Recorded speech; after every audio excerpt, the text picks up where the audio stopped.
Hello and welcome.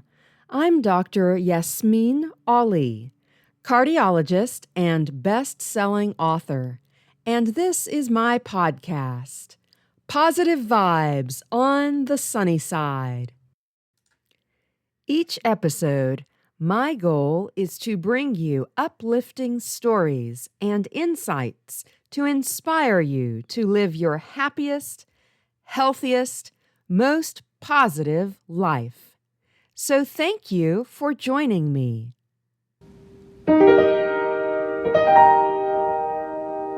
Before we get into today's interview, which I think you'll find very interesting, I want to mention the disaster relief efforts underway in Humphreys and Hickman counties here in Tennessee.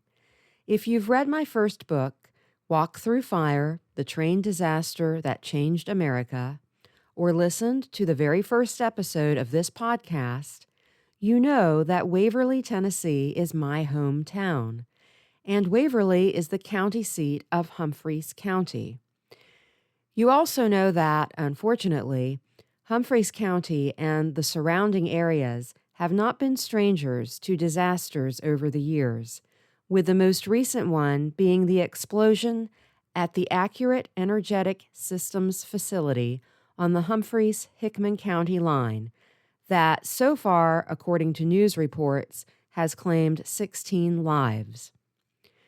You know, one thing that my home county is known for is its resilience, especially given the number of disasters that it has seen, from the train explosion in 1978 to the floods of 2010 and 2021, and now this latest explosion. And that's why resilience is what the R stands for in my ORCID model for positive living. O for optimism, R for resilience, C for creativity, H for health, I for integrity, and D for determination. And one of the things that helps to make resilience and determination possible is strong support from a caring community. So if you would like to show your support for the disaster relief efforts and for the victims' families at this difficult time, you can do so by visiting the link I've provided in the show notes to the GoFundMe campaign endorsed by local emergency management agencies. Thank you for this consideration. Just a quick reminder for you to sign up for free to the Positive Vibes e-magazine if you haven't done so already, because I'll be releasing my 2026 Collector's Edition calendars within the next 2 weeks, and subscribers to the Positive Vibes newsletter and magazine will be the first to know when they go on sale, and all subscribers will receive a special limited time coupon code in their email when the calendars go on sale. That special coupon will be for email subscribers only, so be sure to sign up now at www.yasminealimd.com. That's YASMINEALIMD.com, and that link will be in the show notes.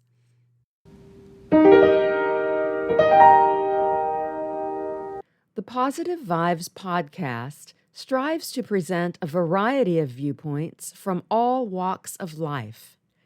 The opinions of interviewees are their own, and you and I may not agree with everything that everybody says. In fact, I'd be worried about us if we did. But all of my guests share this in common. They are positive people who take action to improve themselves and the world around them. And I find that I learn something from every single one. I hope you will, too.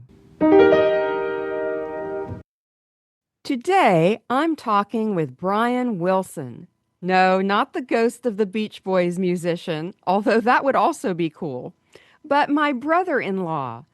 Brian has had a very interesting life and career thus far, and I think you'll enjoy hearing about all he has done and is doing now. Brian is currently Associate Director of Prospect Research at Emory University in Atlanta. And before that, he was a research analyst at Emory. And prior to that, he was a reference archivist at the Georgia Archives. But he is also an actor on stage and screen.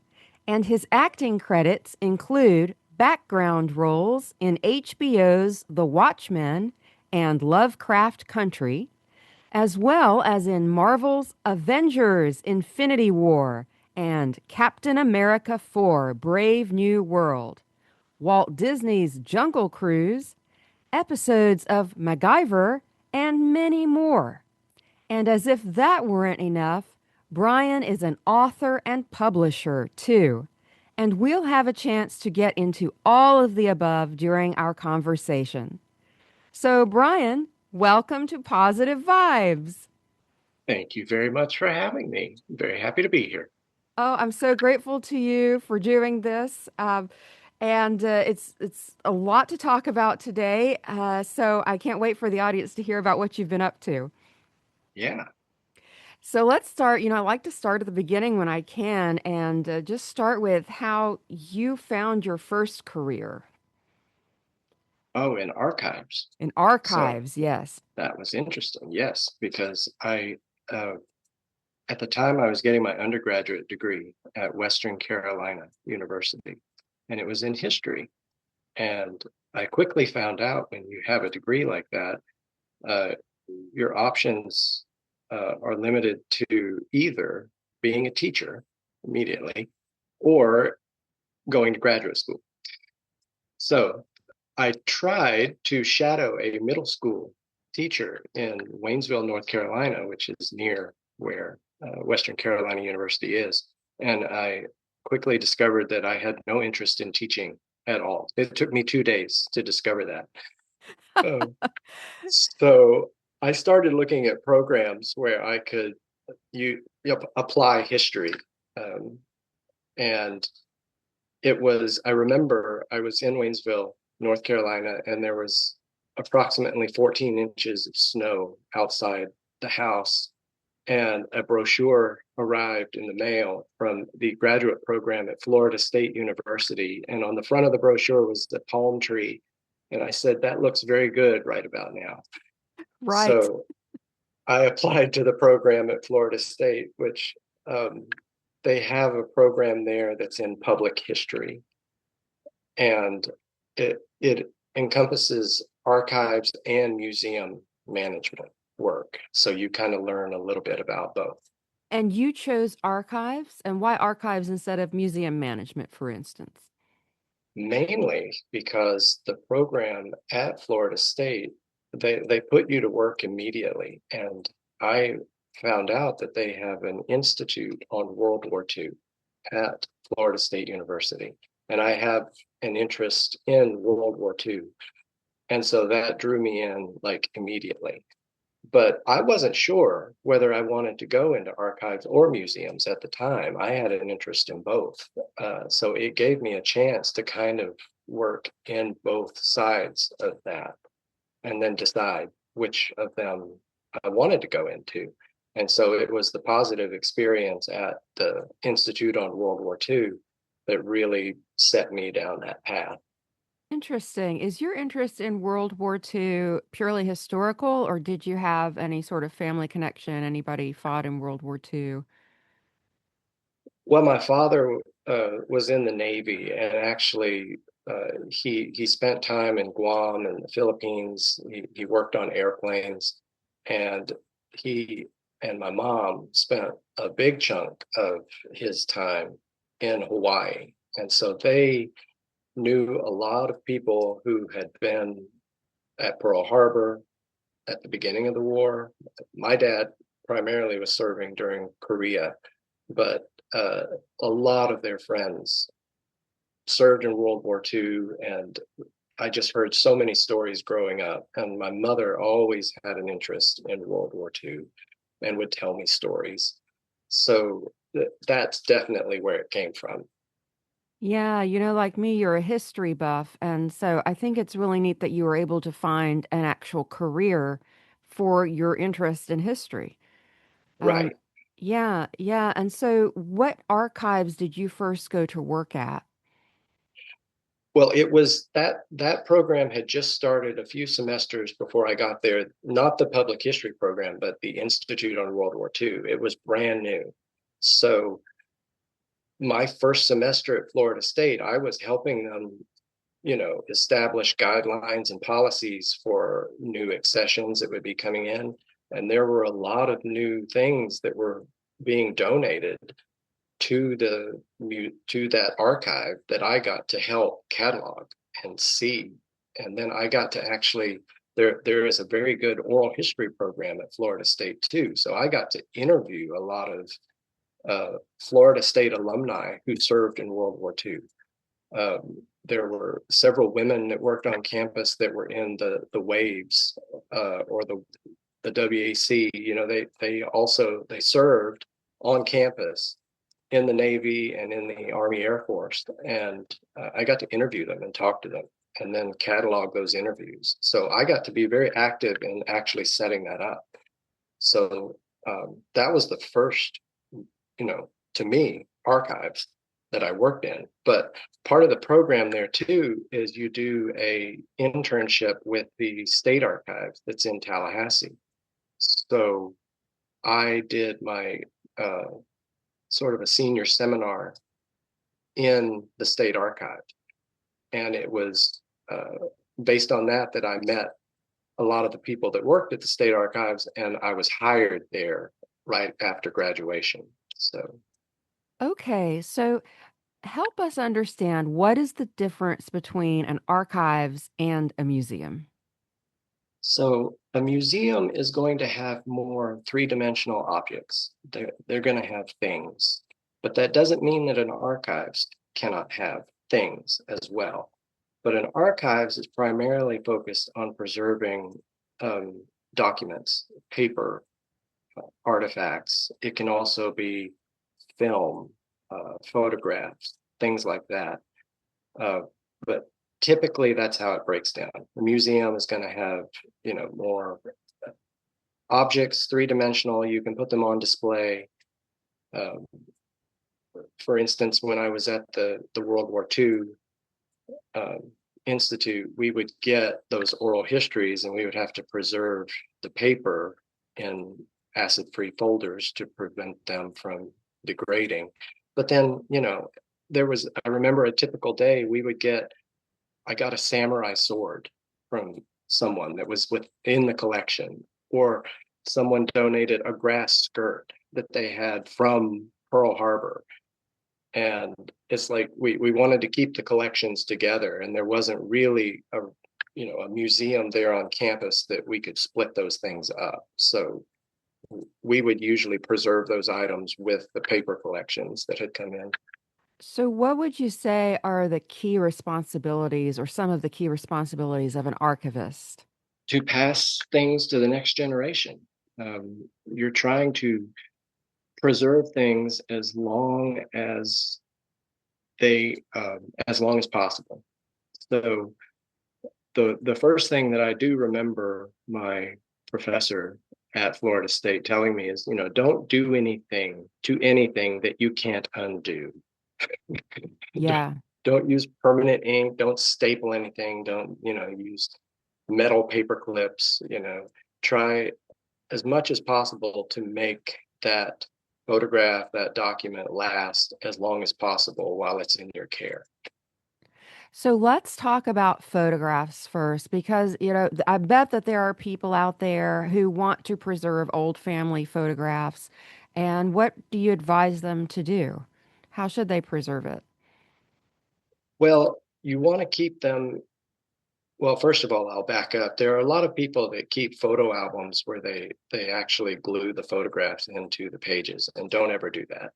If that's already been done, there are ways that you can like undo that. It takes a lot of effort, but you can do that. Try not to write on the photographs in ink at all, because that ink will eat through, uh, even on the back of a photograph. but you want to put it into a mylar sleeve, like preserve it in a mylar sleeve. If you can put it in an acid-free sleeve, it's even better. But a lot of times people have like, hundreds of photographs, so it's not economical to do that.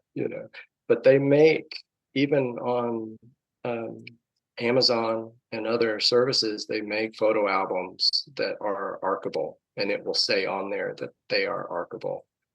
Uh, but my recommendation would be that they go to archives.gov, and that's the website for the National Archives, and they have a whole page there on preservation, and they tell you how to deal with paper-based records, with photographs.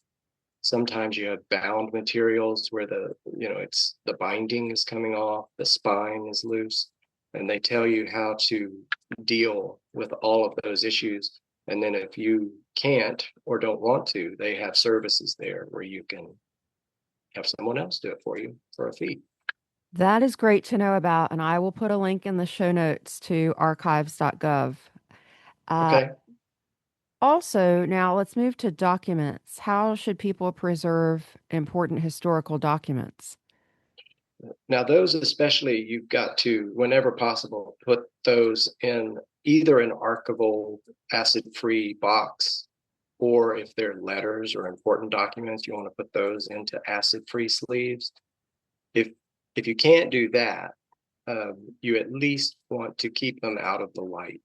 Sunlight is incredibly damaging and will cause, I mean, the example that we used to use was we would put a newspaper in like a windshield, or in front of a window, and wait 3 days and look at how much it fades.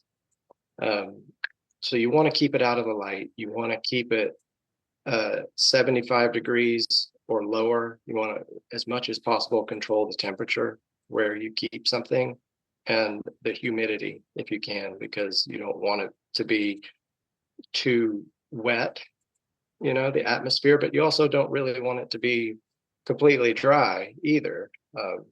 A lot of people don't realize that, paper, it's a it's breathing, Hmm. and Hmm. so yeah, light and definitely temperature and humidity are things that you need to try and control to make it last as long as possible. And is there anything different for newspapers than, I don't know, other kind of paper and other kind of paper documents? Definitely, because newspaper will it's slow, it's degrading faster than other kinds of paper, just the nature of the paper that newsprint is on. So not only is newspaper going to break down, it's going to break down anything that it's touching. So Oh, if you wow. can file it, like if you keep newsprint with other documents, you want acid-free paper or something in between. Even Oh, if you interleave acid-free paper between the pages of a newspaper, it's going to make it last longer. But as newsprint breaks down, it will affect anything that it's touching. So you've got to be really careful what you store it with. meaning that the ink from the newspaper will get on the other documents, or what will happen to the other documents that it's touching? It's just the paper, the, Huh. the kind of paper that they print newsprint on it, and it's the ink too, but the whole thing. So it could actually cause like another document, like a piece of printer paper, could cause it to break down too, just by being in contact with the Right, newspaper. Oh, that's right. amazing. I had no idea. Yeah. Did you know? It'll get yellow, and it will also cause other documents it's touching to turn. Oh, wow. Mhm. And a lot of people keep their newspapers folded, store them folded. Is that okay, or should they keep them open? If you can flatten it as much as you can. Like I have newspapers that my mother gave me when Elvis died, Mm, from Memphis. Like she was in Memphis at the time, and I have that, and I keep it in a. You can buy larger 11 by 17 acid-free boxes, and I just keep it flat in that. okay, gotcha. And it still looks. I mean, it's degraded a little bit, but it still looks pretty good. Um, since That's 1977. Yeah, wow. I mean, yeah, you want to keep that. That's precious. When I Mhm. was writing my book on the train disaster in Waverly, Walk Through Fire, the train disaster that changed America, folks can Mhm. hear about it, episode 1 of this podcast. But when I was writing that, so many people were kind enough to give me newspaper clippings or newspapers from the time of the disaster that they had kept. And I have to Oh say they wow, were in pretty good shape. So I guess they had just kept them out of the light and the newspapers were all together, but it was readable, and this was like 40 years later. So this is that's really why. Well, that's why a lot of libraries and archives will microfilm newspaper because they'll lose the originals. yeah. So if they can get them on microfilm, a reel of microfilm can last 500 years. So Wow. Wow. yeah, So should people be scanning their photographs to make digital copies or digital images? Is that a better way to store absolutely. them, do you think? That is the perfect backup. If you can have multiple copies of all the photographs that you consider dear, make multiple backups of those. Store them in the cloud, but store them on a thumb drive or on some other kind of physical drive. Yeah, that's the best way to go. Yeah. Oh, that's great. What about books, Brian? If you have a really precious book that you want to keep, how do you store that? If you can store it flat, that's the best way. But a lot of times you have a large collection. So if you just store them on the end, standing up, that's fine. But again, you want to control the light and the temperature because I've seen a lot of books that will get moldy or mildewy depending on where you're keeping them, or some others that just get brittle because there's just not enough moisture. And so they will become brittle like that. But they also make acid-free boxes that you can keep uh, bound materials in too. I know we used to have a lot of family Bibles that were donated to the archives, and we would keep them individually in acid-free boxes. Ah, So okay. they have that as well. And if you have a collection of books, keeping them standing up on your bookshelf is okay. Is it better to have them like standing up so you can read the spine, they're vertical, or is it better to store them horizontal where they're all on top of each other? It's probably better to stand them on end. Vertically. Um, Yeah. yeah, I just don't know. It depends on how that's another phrase that we used to use in archives a lot was it depends. Yeah. So I guess it depends on the weight of the books themselves, because I don't think you would want large volumes stored on top of each other. That might cause some issues later. But again, in the archives, in our vaults, we would have the books of the bound laws from the legislature. And those were really large volumes, huge. And we had to store them flat, and they would be sometimes five or more on top of each other. So again, I think the more important thing with those was the heat, the humidity, and the light. Just making sure we shielded them from that. What about dust? Is that a big deal? Oh yeah, definitely. Yeah, you have to keep them dusted, and I've seen sometimes they'll get infested with the silverfish, which they'll eat the paper. So I think there are ways that you can set up traps to keep them from eating the binding in Is that a dust mite? the it looks like it's creepy when you look at it. It's Oh, it's it's like a very short worm, and they look oh, gray or white, oh, but goodness. they eat the glue in the binding. I mean, they're pretty Oh, harmless to yeah, humans, but yeah. they'll eat the binding in your books. So you want to try and keep them away. Um, Oh, are they in certain climates or something? I've never heard of this before. oh yeah, yeah, and it is mostly in a humid climate that you'll Okay. find them, but I'm not sure of their main territory. They could be found all over for all I know. I just Yeah. know I've experienced them a lot in the southeast. Okay. Wow. Wow. So, what were some of the most fun things you got to do as an archivist when you were working in these different archives? Let's see. I think. Probably the main one.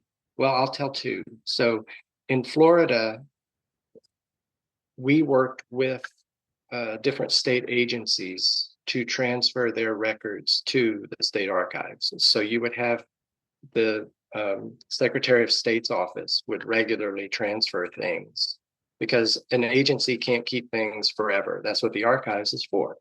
So we would work out through state law that they would keep certain records for a certain amount of time, and then they would transfer them to us. And we also worked with the state record center, and the record center would take things temporarily. So there were some things that would be filled out in triplicate, and you wouldn't need three copies of the same thing. So some of them would come to the archives, some would go to the state record center, and they would dispose of them, which is outlined in the state law, however you're supposed to do it.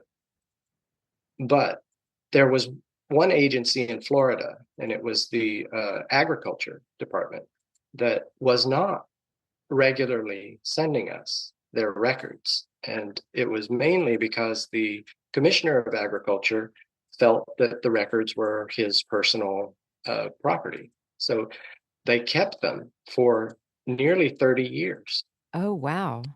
Yes, and they had them in different storage facilities all over the state of Florida. And they were in various states of repair or disrepair. And so he finally retired. And the new commissioner of agriculture said, we're paying to store all of this, and we don't need to. It should be going to the archives. So we started it was a year-long effort to go around the state and bring all of those records to the archives. And I personally went on the trips to St. Augustine, Jacksonville, and I think we went down to Fort Myers, Florida. And we would have to sometimes take a GPS with us because there wouldn't be a physical address to go to. We would just have to go by coordinates, basically. It felt like we were pirates and we were studying, a map. And we would take bolt cutters with us because no one had the keys to the locks on any of these facilities anymore. We would bust the lock open the door. There would be snakes, rats, cockroaches, you name it, were in these containers with all of these records. Oh, my goodness. And yes, and we had to rent a freezer truck and put all of the records in the freezer truck and take it down to about 30 below to kill anything that was in the boxes. And we bring it back to Tallahassee, and then we had to go through and rehouse all the records and then document them, put them into our catalog so people could search that and make use of the records. But once I got a chance to read, like some of the collections I worked on were on things like they used to have a legislative trail ride that was outside of Tallahassee, where the state legislators would get to play cowboy basically for a long weekend. And they would rent horses and actually camp out. And reading the records, I could see, they were actually talking about legislation out in the woods. So Right. they would be doing things out there that had a direct impact on the state and on the citizens.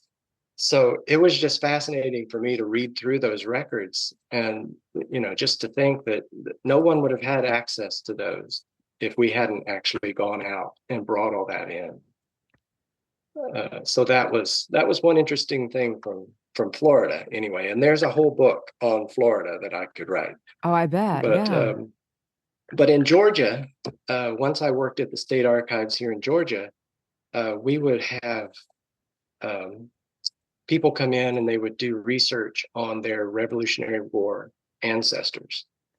And a lot of people would received a pension following the Revolutionary War, following the Civil War. And during one of those, doing one of those requests, my colleague, Greg Jarrell, he was looking on microfilm for someone's pension from the Revolution. and he happened to notice in the index that it said, basically it said independence, comma, declaration of. And he thought, huh, okay, that's odd. Could it, because Georgia was one of the former colonies that had supposedly lost its copy of the Declaration of Independence. Oh, my goodness. Yes. When the original was signed, they sent copies out to each of the colonies. And I believe at the time there were three colonies that hadn't found theirs, that had lost them somehow. And Uh-huh. Georgia was one of them. I don't know what that number is now, but all I know is Greg noticed that in the index, and he went to the physical volume in the vault and pulled it out and opened it up, and he found it. It was buried in this volume that was just a collection of documents from the Revolutionary era. And it included pensions, it included just lots of other things from that time period. And they had just bound it together with those. Oh, my So goodness. I know. And so they unbound it and they took that out and put it in its own special folder in its own special box. And then every year on Georgia Day, we would take that box out and take it to the state capitol and put it on display for kids that would come in for field trips for Georgia Day.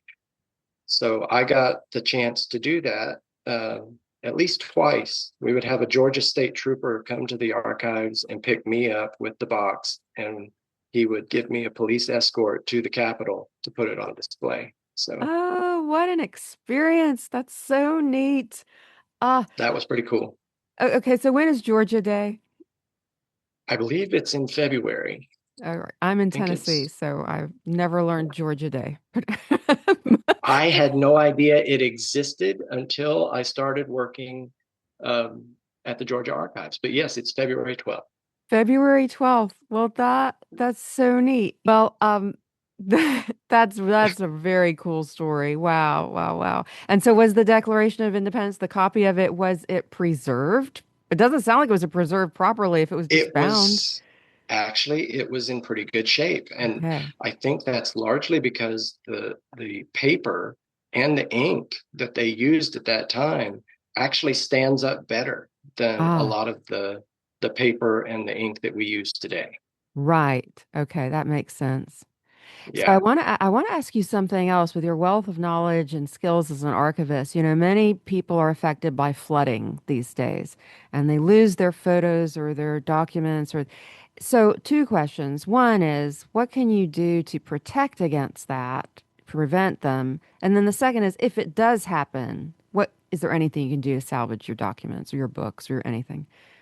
I think there are services out there that will help. Like if you've had documents that have gotten wet or Hmm. had damage to them, they have certain ways that they can treat printed documents and things that can help bring them back. Hmm. Um, Photographs, I think it probably depends on what kind of photo it is, like what type of film it's on.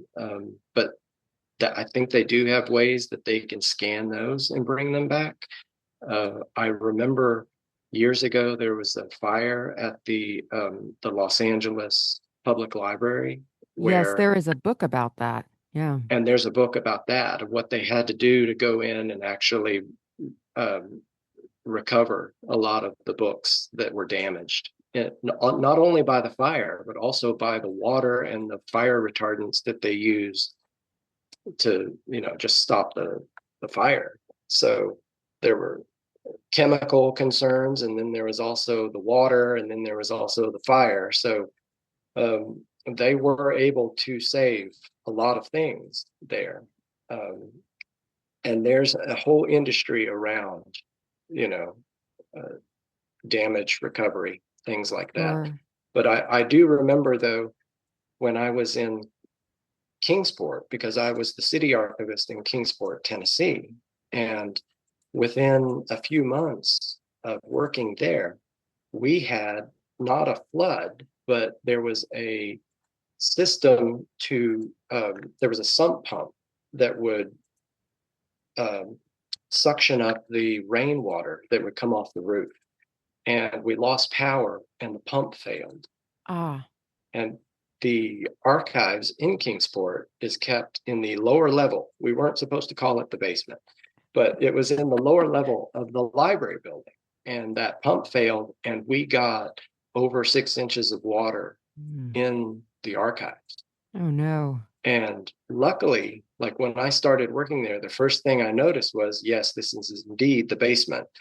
And it's not a question of if you're going to have a flood in a basement, but when. Yes. So I went through as much as I could, and I got all the collections in there up off the ground. They were on shelves at least a foot off the ground. Okay. So nothing got water damaged. But the main worry was when I had standing water in there, it changed the humidity level in the Right. room.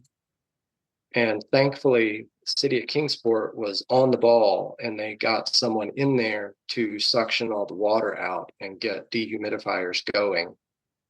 So that's really critical, is responding as quick as you can to control the humidity level where there's water standing. And what about the everyday occurrence of you spill a glass of water on your book? Okay, that seems really simple compared to what we're talking about, but is that book just Yeah. ruined, or you can you put it in the No, freezer, or you can dry it out, or what? actually, I've heard of people that do put things in the freezer, and they worked in the archives. They Uh-huh. would actually freeze them, and that's, um, if you can at all keep it like weighted down and flat because you don't want the pages to curl up on you. But yeah, you can do that. Um, they actually had little weights that they could put, like they could store the book flat, put the weights on the top of it, and put it in a chamber where they could take the temperature down, and it's basically a freezer. So Yeah. Okay. yeah, just get as much of the water, Like blot it. removed, blotted off Uh-huh. of it. Yeah, Uh-huh. yeah. Okay. Wow. Okay. So let's move on. This has been so fascinating. I could talk about this all day, but people probably want to hear some other stuff. So so what are you doing now? What is your associate director of prospect research at Emory? What is prospect research? So prospect research is where you're researching donors, and it's not always to higher education. There's any nonprofit, the Nature Conservancy, the Salvation Army, or any other place like that will usually have somebody that's in charge of looking at their donor pool.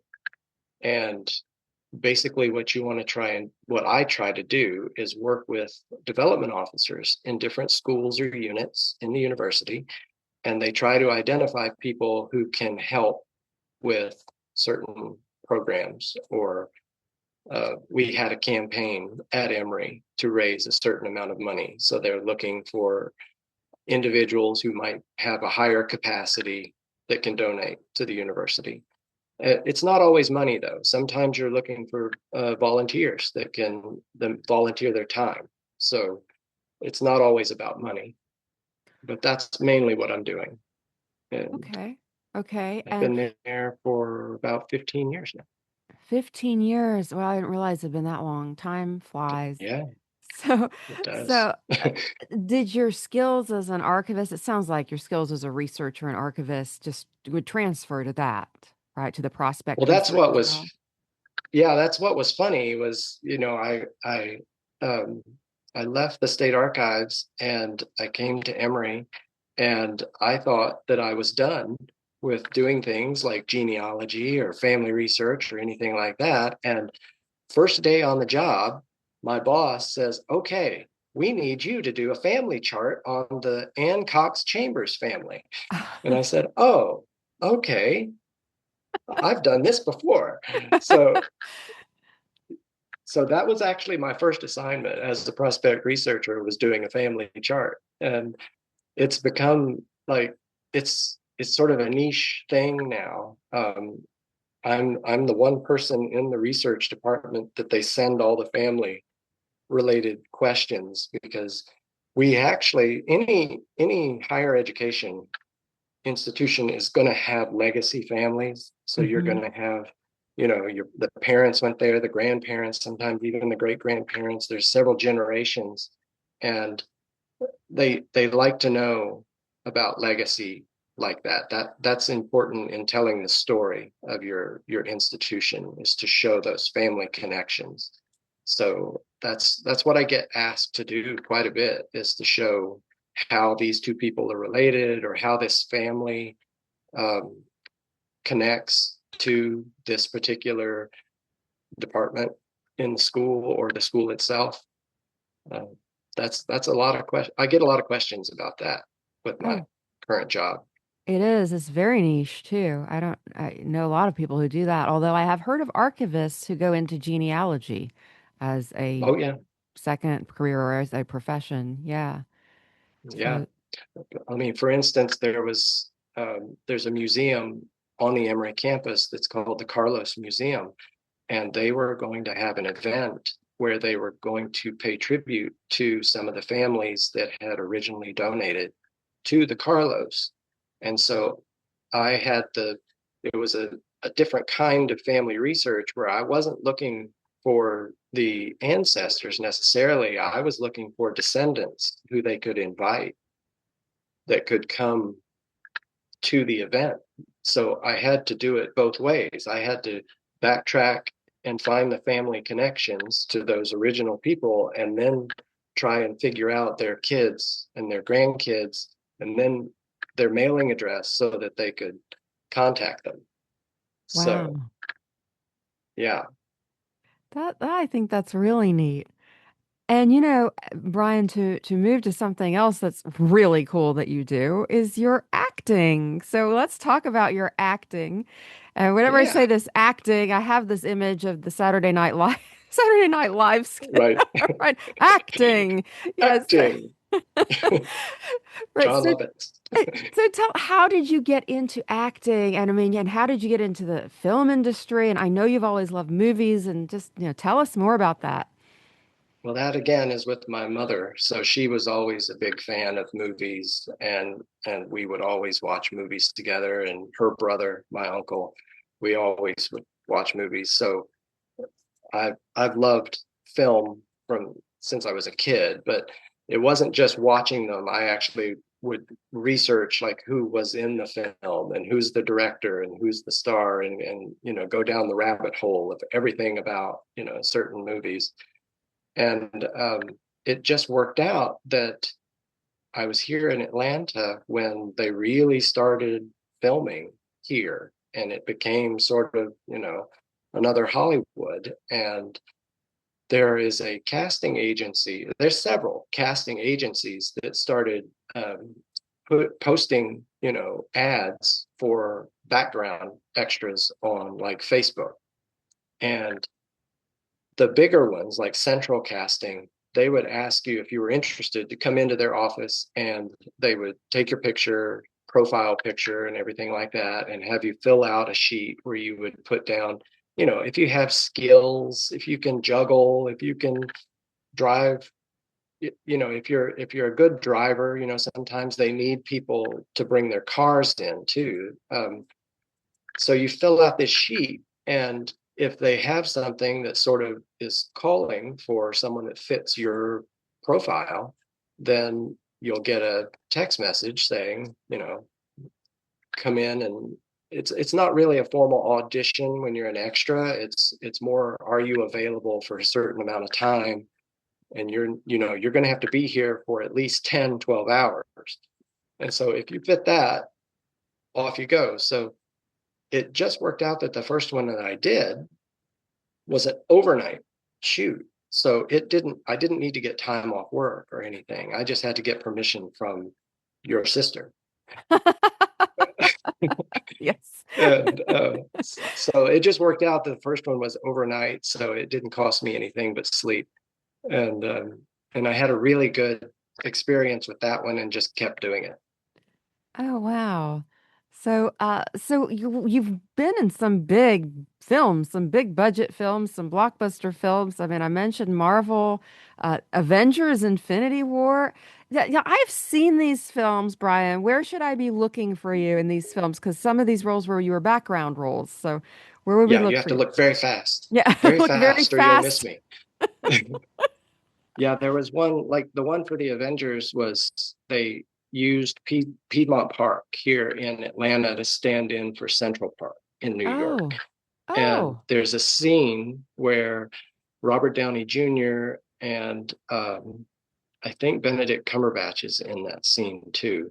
But it's the character Doctor Strange is talking to Iron Man in Central Park, but they're not in their costume. And I'm on a bike riding around Robert Downey Jr. in the park. And I had to Oh, ride that specific route 20 or 30 times while they filmed it over and over. So if you freeze frame it, you can see me on that bike over his right shoulder at one point. But that's the life of a film extra is every once in a while you'll get a good shot of yourself. You might even get a line, but your job is to be the background. That's what you're there for. So, um, yeah, I've done a lot of big movies that you probably won't see me in unless you have a good, unless you're good with the remote control and can pause on a certain spot, then you'll yeah. find me. This has to be great fun for you, though. It is. And, I have to say, on every set that I've been on, they have been great. I mean, they treat the extras really well and you get fed very well.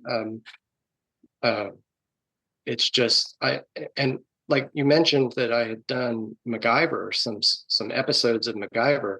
When you do like television, you'll see a lot of the same extras over and over because they usually like to have a group that works consistently that they can depend on. So you get used to seeing the same people. And I remember working on MacGyver with a lady who was a real estate broker here in Atlanta. And so she would just bring her laptop, and in between scenes, she was still working. Like she was still showing houses while Wow. she was on set. I know. Yeah. Yeah. But do you get paid to be an extra, or is the meal, the good meals are your payment? No, you do. You do get paid. And I mean, it depends on the size of the production, but they usually pay you for at least, 8, 10, or 12 hours, and you get overtime when you go over. So, Yeah. and if you are dependable, if you show up and you don't complain and you do what they ask you to do on set, which usually means just be quiet and stay out of the way until we need you, stay in the holding area. And if you do that, then they will call you back because they just know the people that are professional about this, that come in, that aren't just doing it as a joke. Because I've seen several people like that who treat it as a joke, and a lot of them have been asked to leave the set and they don't get to come back. Yeah. So, Well, and yeah. your professionalism and your persistence has paid off because now you can tell us you have a speaking role with a named character in a Yeah. new movie. So tell us about that. That's a big So step. yeah, it's a independent film production that was here in Atlanta that is set, like the story itself is set in Atlanta, and it's called Mad City, and it's a crime drama.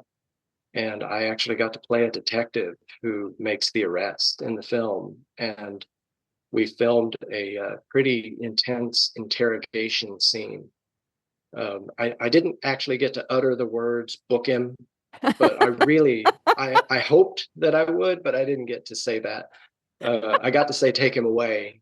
So I've seen enough cop shows to know how it's supposed to go. Yeah.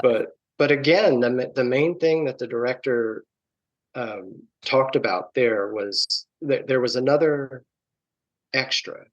We didn't have too many extras on this set because it really was a small budget. So he didn't have a lot to spend on things like that. But this one scene in particular, there was an extra, and she seemed to be goofing off. She wouldn't hit her mark, and the director took her aside, and he was standing where I was, and he said, a lot of this is more perseverance over talent. He said, we want talented people, but we also want people that are going to be where we ask them to be and do what we ask them to do on the set and behave in a professional way. And if you keep doing what you're doing, then we're not going to ask you back. And we also, he said, a lot of filmmakers talk to each other. And, so if someone is good, we're going to mention that. And if someone is not, we're going to say that too. So, Right. yeah, you got to be mindful. And so the movie's called Mad City, and you just finished filming? Right. Last week. So I have no idea when it would come out. In the original call sheet, it said uh, it was a Netflix. It was being considered for Netflix, but I don't know about Okay. streaming services yet because Okay. they're probably still just working on like post production things. So And was that a script that you were sent, or I mean, how did you know to, or did you get called specifically for the part, or did you audition for it? yes, there was a call for it, and it listed the leads, and that part in particular, it just fit my age range, and it asked for someone with salt and pepper hair, which I said Hmm. I got that.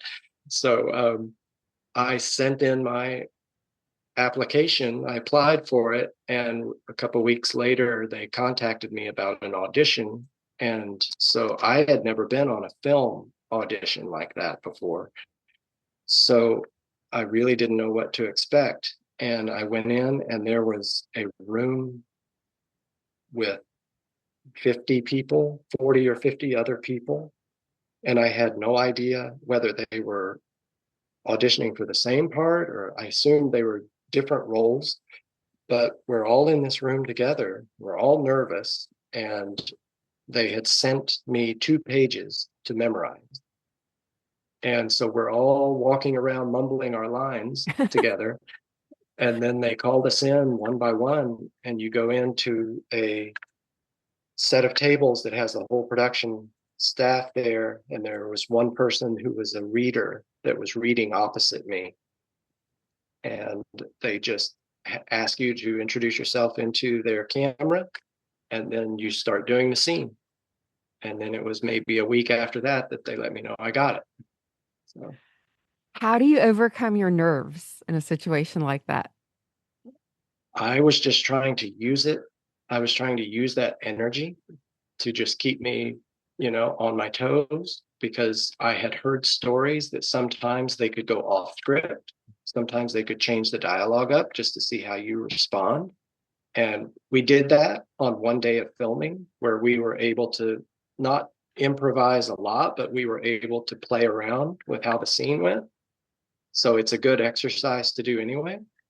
But yeah, I just tried to focus as much as I could on just remembering my lines. Yeah, and so you really get into character that way too. Hmm. Uh-huh. But Okay. like I say, I had seen enough detective shows to know, okay, this is probably what they want this detective to act like. Right. And I just, did that. Right. Right. Right. Yeah, yeah. Yeah, so you really do this from, I think I call it a 365 or 360 degree perspective, because you study films and you've been studying films, and I know that you look at every detail of them from, how they're filmed, how they're conceived, how they're produced, and not just the acting. But so I would imagine that helps you a lot too. It does. Yeah, yeah. Because it's like I know, and it really helped being an extra because I was able to sit there and watch the actors and the directors, you know, plot out a scene, put where their marks are going to be, where the camera is going to be looking at your eyes versus when it's going to pan or look at something else. Um, just to have the whole set in mind. And I think being able to study it up close actually helped a lot too. Yeah, for sure. Did Yeah. you ever get to meet any of the celebrity actors in some of those films that you worked on? Oh, yeah. So I did one called First Man, which was about the moon program, was the space program. And so we were on a very small set in West Atlanta where they had built a mock-up of a space capsule. And we had Ryan Gosling was playing Neil Armstrong, and then Kyle Chandler. Um, I cannot remember the other two actors that were there, but I mean, when you walk on set and it's Ryan Gosling, that kind of jumps out at you Yeah. immediately. And he was totally nice. He was very nice. Introduced himself to everyone. Was he had his own little, not trailer, but he had his own little tent set up inside the warehouse. But he was rarely in it. Like he was out with us. And the interesting thing about that day was it was very cold. It doesn't usually get that cold in Atlanta, but on that day it was really cold, and they had brought in space heaters to keep us warm in there. And we had maybe 5 or 6 space heaters. Ryan had his own. But as the day wore on and they kept running out of fuel, we had fewer and fewer space heaters. Oh, So the circle got closer and closer and closer together. And so by the end of the day, we had like one left. And we were a very small, tight unit by I the end of bet. that day because it was cold. But Yeah. they were all super nice, and it was really, and probably the really interesting thing about that was they had two people who were advisors who had worked on the Apollo and Mercury program that were on the set to instruct us how to work around the capsule because they Wow. had actually done it. Yeah. Oh, that's very neat. Wow. And so, I was just thinking and this is how my mind thinks. So, on the last episode of this podcast of Positive Vibes, I was interviewing Jackie Foster. She's a dog trainer, and one of the Yeah. kinds of trainings that she does is for animal acting, for dog actors. Have you ever had any canine actors on your sets? No, but see, the first thing that I ever filmed, that overnight shoot, was for an episode of The Originals, which was a offshoot of The Vampire Diaries. Oh, And The Vampire Diaries, of course, is about vampires, but The Originals was about werewolves mostly. And on that night that we were filming, they had a wolf on the set, oh and we my. had to tell them that we were comfortable working around wild animals because they had two trainers there with this wolf that was huge, by the way. Yeah. And we had to walk in. We were playing Native Americans because it was a flashback episode to early America. And so we weren't allowed to wear any strong smelling colognes or deodorants or anything that might throw off the scent of the Right. wolf. And then we did the scene where we ran into the camp with the wolf between us, Oh me my and the goodness. other actor. And they had the trainers set up at certain spots along the way with chicken treats to keep the wolf interested in them and not us. Yes. So that was a very interesting first experience. And it was Oh, with an animal on top of it. So, no kidding. And you just brought up another facet of your whole life, and uh, uh, you have Native American heritage. mhm. So, Yep. Cherokee mhm, mainly, you know. mhm. So Yeah. that's you're technically, are you registered as a member of the Cherokee Nation? With the Cherokee tribe of Northeast Alabama. Okay. Yes, there are specific tribes, and then there's also the main uh, Cherokee tribe in the east and in the west. But we're actually registered with the tribe of Northeast Alabama. Okay. Wow. So just going back to the movies for a moment, when you go to watch a movie in the theater, what do you look for? Or, which movies do you really want to see or wait to have them come out? You can't wait to see them. To me, if I don't notice that it's a movie, then it's really good. Yeah. If I can watch it and I know everything that goes into it and I get lost in it and forget and just get carried along with the story, that's what I hope for when I go see a movie, is to forget that I'm watching a movie. Yeah. Uh, but sometimes if I go in to see one and I know, like if it's Steven Spielberg, if it's someone that I've grown up watching and I know that there's going to be certain camera movements, there's going to be certain elements that are just quintessentially them, I will Yes. look for those moments because I know that they're going to be in there. uh, if I go to see Quentin Tarantino, I'm going to listen to the dialogue. I'm going to know, how much work that he went into writing that back and forth dialogue. Watch Hitchcock, you're going to look for certain kinds of angles and shots. So yeah, there's some movies like that where I can't forget that I'm watching a movie. You know, Sure. Yeah. Yeah, exactly. yeah. So do you have any favorite movies of all time? Well, definitely Raiders of the Lost Ark. That's my top movie Hmm. of all time because my mother, again, goes back to my mom. She uh, remembered watching the adventure serials from the 40s. And so when that movie was advertised, she was like, well, that looks familiar. I've seen movies like that. Oh, And so she wow. actually took me out of school to go see that when it was released. And Wow. so that's definitely a memory.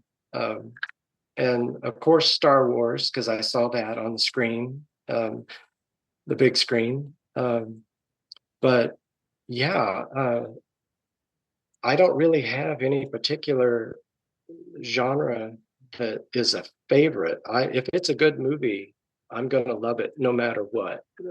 It can be Yeah. a Western, it can be a rom-com, whatever. If it's a Yeah. good movie that's well written and well filmed and well acted, I'm going to love it. Man, just any time I hear from someone who saw Star Wars on the big screen, I think you guys are so lucky to be able to do Yeah, that.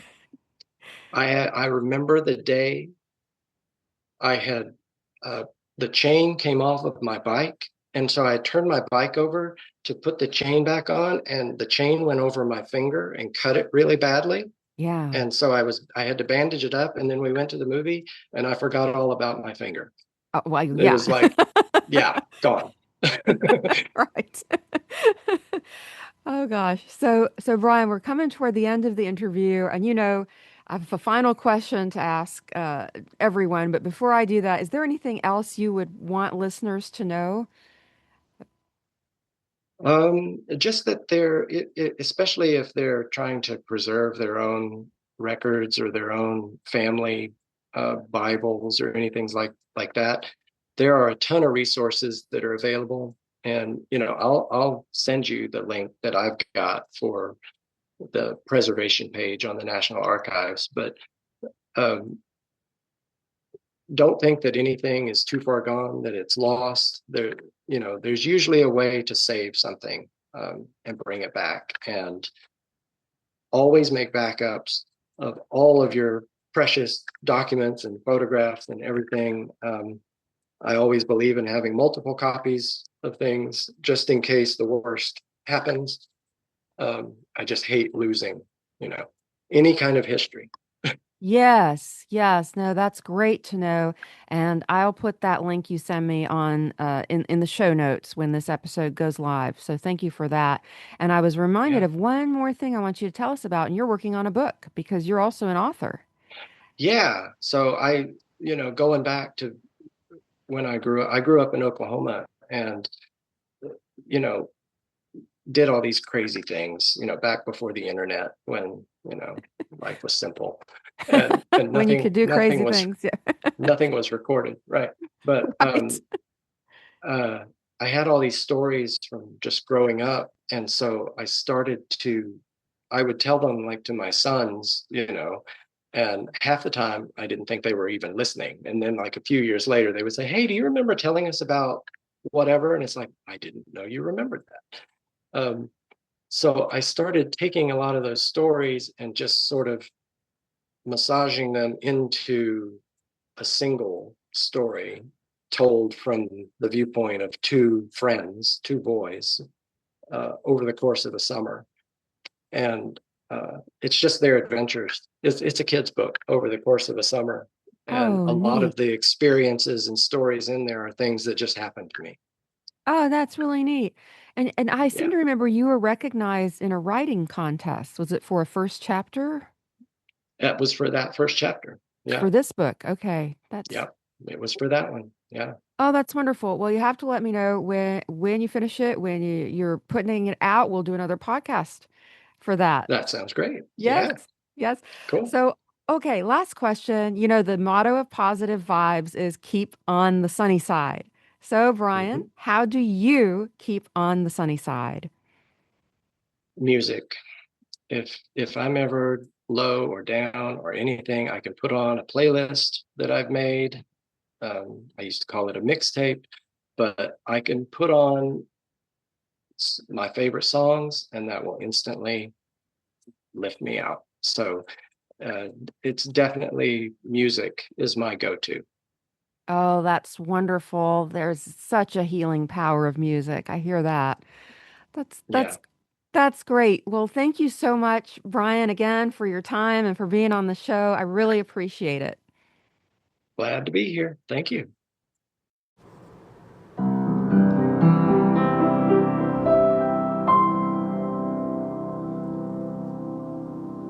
Thank you so much for listening to this episode of Positive Vibes on the Sunny Side. If you'd like to support Positive Vibes, you can go to buymeacoffee.com/ on the sunny side. That's BUY me, ME, a coffee.com/ on the sunny side. And the link will be in the show notes. Any amount you choose will help this podcast moving forward, and it's so appreciated. And also, please tell others, your friends and family about the podcast and hit subscribe or follow for this podcast on whichever platform you like to listen to and use for your podcasts. Or if you're on the YouTube channel, please subscribe to the channel so you won't miss an episode going forward. That will also help others discover this podcast because the more followers and subscribers a podcast has, the more the platform shows it to other people who might not have discovered it otherwise. So I really appreciate your help and your support. And this is Yasmine signing off until next time and reminding you to keep on the sunny side.